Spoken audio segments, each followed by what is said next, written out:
for me, being able to do what I love every single day, the trade-off is the fame. Like that's the part that's actually I know that's cliche to say that that's the downside of it. That's the part that most people think is the thing that they want. Whereas I think if you do what you love every day, that's actually what you should aim for, basically.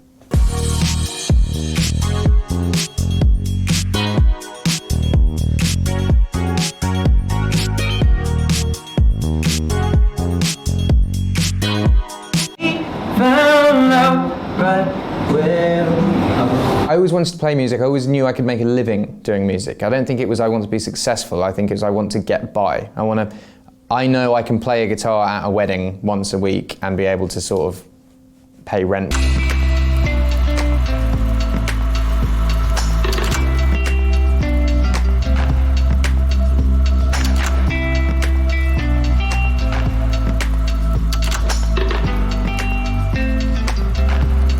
I learned every word of it back to front by the age I was 10, and he raps very fast and very melodically and very percussively, and it helped me get rid of the stutter.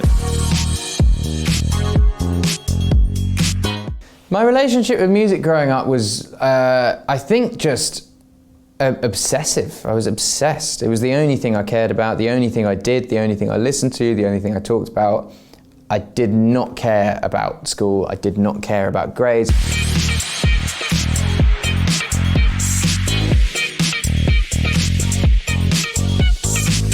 I arrived in London and realised that people do this as their living, and they're better than me, like much better than me. And my thought process was like, okay, I can't out-sing or out-write these people, but I know I can outwork them. I know I can play more shows than you. I know I can write more songs than you. I know I can take all my time and focus it on this thing.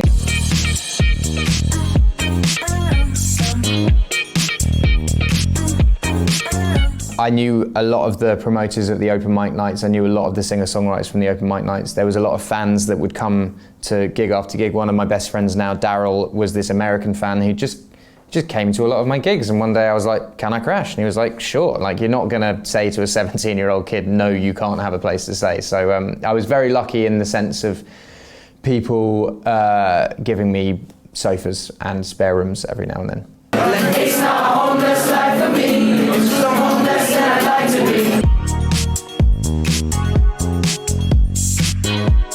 I saw YouTube as like a business card to your live show. So I would film things and have them put on YouTube. Someone would go online and be like, oh, I quite like that song, I'm going to see it live. And it sort of built up that way.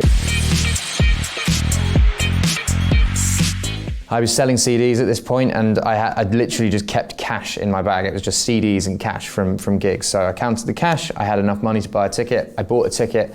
I made my mum cry because it was the first time I'd left the country and on my own. And I remember leaving and flying to Los Angeles, getting there, going straight to Inglewood and playing on stage, and obviously being a British kid with a small acoustic guitar who raps in Inglewood at a poetry night, it stood out like a sore thumb, but in a good way.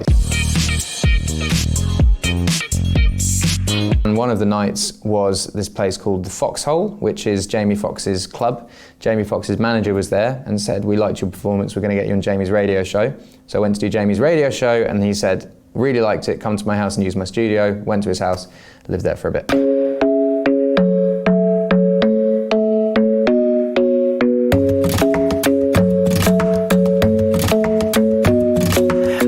Isn't the best place to find the lovers, so the bar is where I go.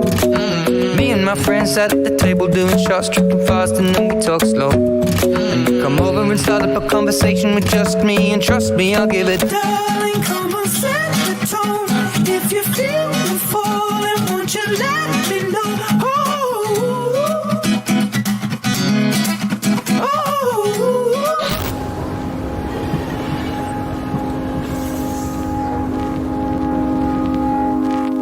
I found a love for me. Someone said you disappeared in 2016. Like, I was actually probably more visible than I ever was because I was out and about doing stuff. But I feel like if you don't post on social media, no one thinks that you're alive. pretty song.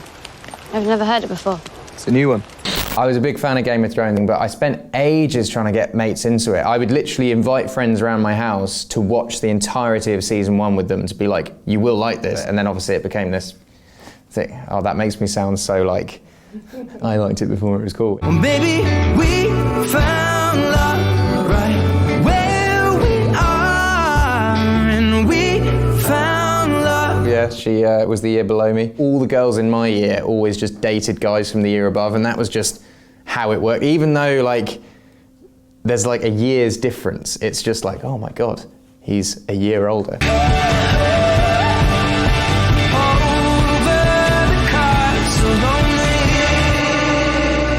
I do pop star shit. Like I do go to LA every now and then, go to wanky restaurants with people, and that is a side of my life. But I also live in the place that I grew up, with my wife who grew up there, with my friends who grew up there.